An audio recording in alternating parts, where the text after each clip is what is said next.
Welcome to another Mission Bank Memory as we celebrate 25 years of Condors hockey. And for the first time, we got a man between the pipes. Scott Hay joins us here for our Mission Bank Memory. And Scott, you were part of the early days of the Condors, right? 01, 02. What, when you think back of coming to Bakersfield, because you came with head coach Paul Kelly at the time, I believe, from Topeka. What was that like in coming from Topeka and coming to Bakersfield for the first time? It was unique. It was real exciting for us. We kind of came as I think there was maybe 8 of us, so it was almost half a team, and we came together. It was almost like a little bit of slap shot, like with Florida's buying the team. Well, we got a place in California bought the team, and it was kind of unbelievable at first, and then it all just came together. So the excitement was next level for all of us. We were all really thrilled. What were your first impressions too? Because we've talked with Glenn Mears and Brian McCarthy, some of the guys that were here before this place was built and before the arena was here. But for yourself and for the guys that were out here for the first time, your first impressions of walking into this place and walking into that dressing room for the first time. We were all impressed. It was first class organization from the way we were welcomed with the Booster Club and everything we needed or had forgotten or whatever we could possibly want was all taken care of. The facility was great. It was an exciting time. It was super hot. We weren't expecting that in September, but now we're well versed now. And that season for yourself and for the organization, what types of memories do you maybe have when you think back to 01, 02? I know it was a little bit ways ago, but what types of memories kind of pop in your head when you think of that group and that team? We had a great group of guys that we all got along on and off the ice. That was a big thing that sticks out. We had some good characters too. Guys like Sasha Lakovic and these guys, Chris Felix and company.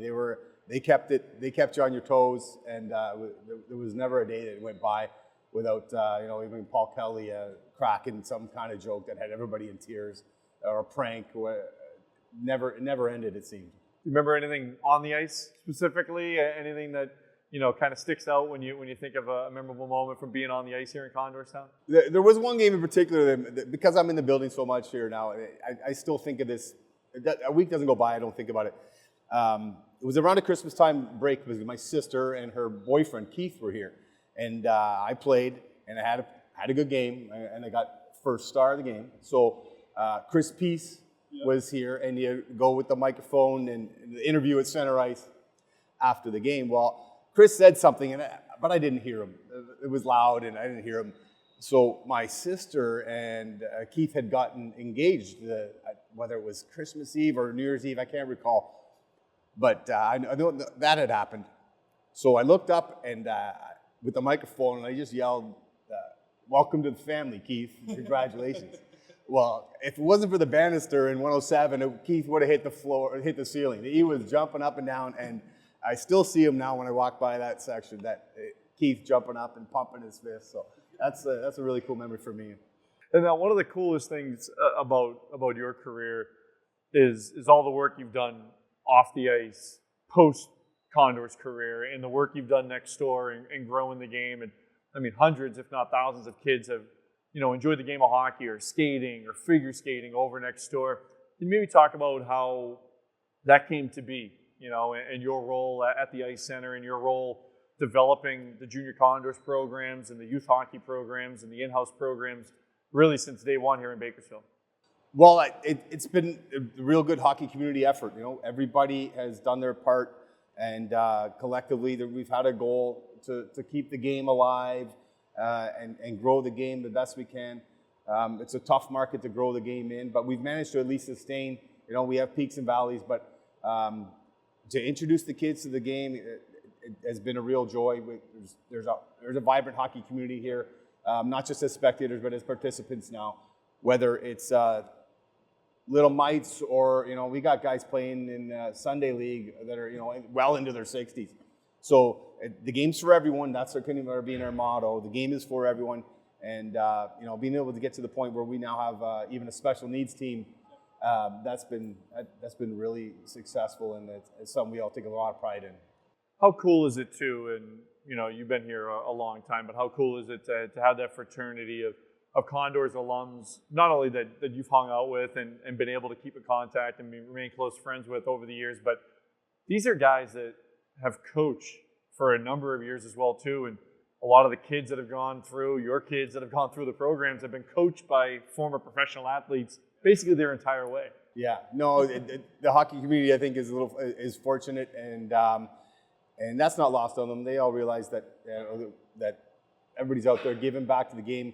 Our coaches, when we were kids, they're putting in their time and their miles and their gas and their time away from their family, and you just give back. It's your turn to keep doing it, and it's good because we've got that quiet unknown between each other that we all get it, and we know what it takes to make sure that the kids are engaged and they're having fun, they're getting better. So it's real exciting. Now, as we've talked to guys from the early 2000s, we kind of asked the question, did you ever think it would become what it is today? But you have a unique experience because you're kind of the emergency backup goaltender in practice for at least a handful of times every year.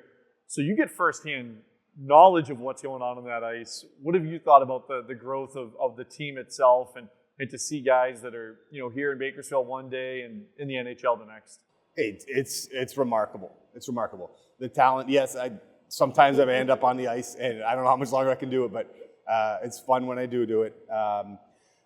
But when we came to Bakersfield, we weren't coming to Bakersfield to try and go up the ladder or lateral or up move.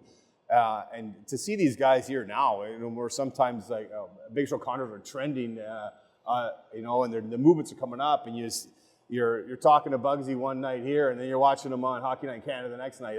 It's remarkable, and for these young kids now that we're coaching, coming up, being able to experience that, because these guys are great. They're in the community. They're on the ice next door. They're helping out these kids, and then to turn it on the television and see them there, and then you see a hockey card of them. It's so great, and really, all the credit to the Condors organization. You guys do a phenomenal job of making sure that all the information is out there and engaging with these kids, because it's that's not lost on all of us. We see how that resonates with them, and it's excellent. Well, Scott, we appreciate the time. Your work isn't lost on us either over next door and around this rink, and we appreciate all that you do. Thanks, Ryan. All right, this has been another edition of Mission to Bank Memories. For more with Scott and the rest of the alums, you can check out more interviews at condors.tv. I'm Ryan Holt. See you next time.